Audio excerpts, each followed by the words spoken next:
Namaste everyone here at booktube. Welcome to my channel Hamsavahini Vajra Astra.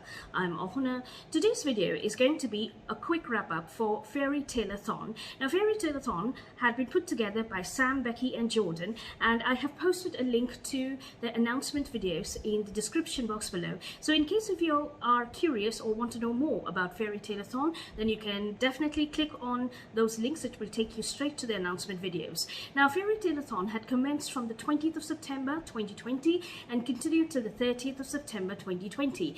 Now, there were 3 parts which a participant could pursue, and there were prompts related to each path. So there was a path of the hero, the witch's path, as well as the rogue's path. So I had chosen to pursue the witch's path, in which the first prompt was to read a book or read a fairy tale book which had black on its cover. So for this I had chosen to read Chinese Fairy Tales and Legends, and this book is packed with Chinese folklore and mythology, which I absolutely loved, and it has its stories grouped into certain topics like saints and magicians, gods and mythology, as well as fairy folk, and it also has ghost stories in it. It has moral stories in it, in which we have talking animals which give wisdom and advice to human beings. So there's a lot of things which are mentioned over here, and what I appreciated is that it showed me the difference between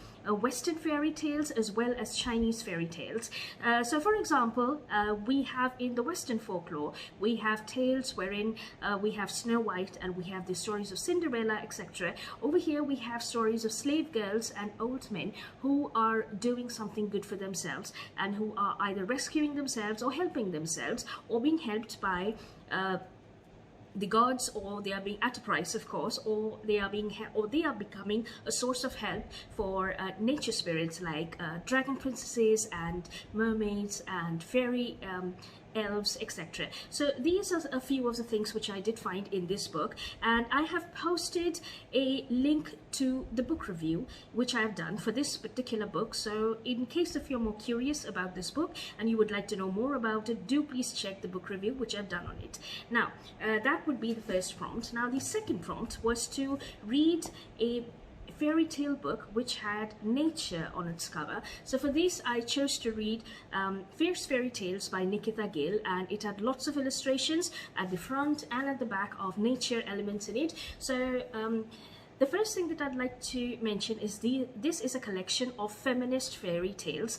It was a very empowering read. I love the fact that Red Riding Hood had a twist in her story, and Cinderella's story actually revealed why Cinderella had to remain the most obedient and calm and kind soul, whereas her stepmother and her stepsisters, whom we see as very vile and demanding, they are actually bad-tempered, and they have been portrayed in a completely different way, and it has been revealed in a very, I would say, a wise way as to, and in a very good way as to why they had to behave the way they were behaving. And for once you would find that you won't hate the stepmother, you won't hate the stepsisters of Cinderella. So these are very interesting tales. There are also a wonderful bunch of poems which are there, and I have done an entire book review on this.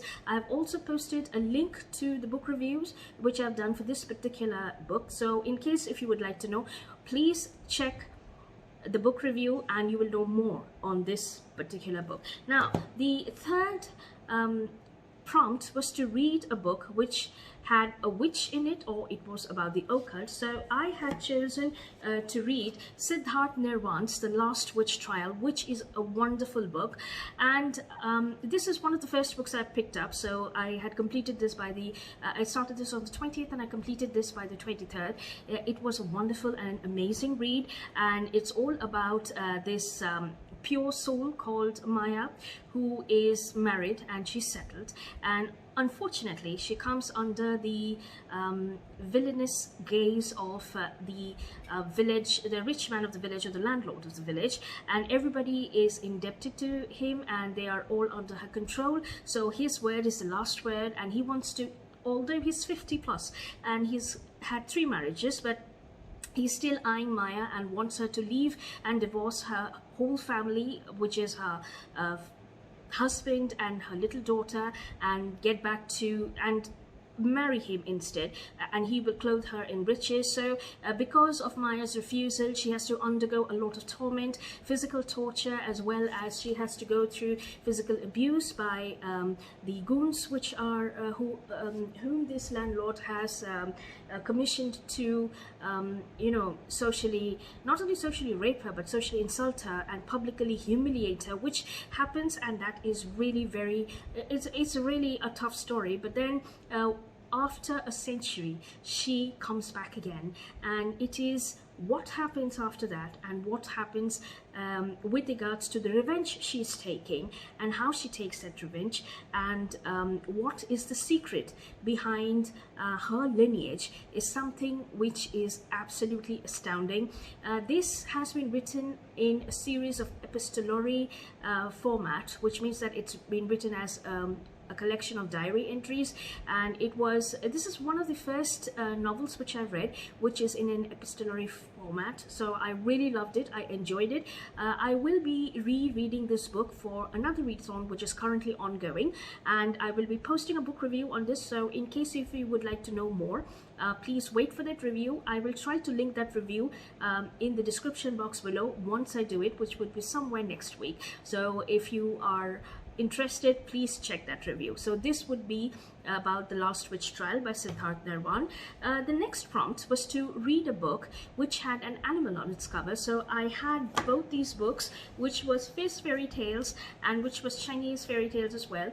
This had a beast on its cover which was mythological, and this had 2 animals on its cover, which was a cat and a wolf. So and these 2 books fulfilled that prompt.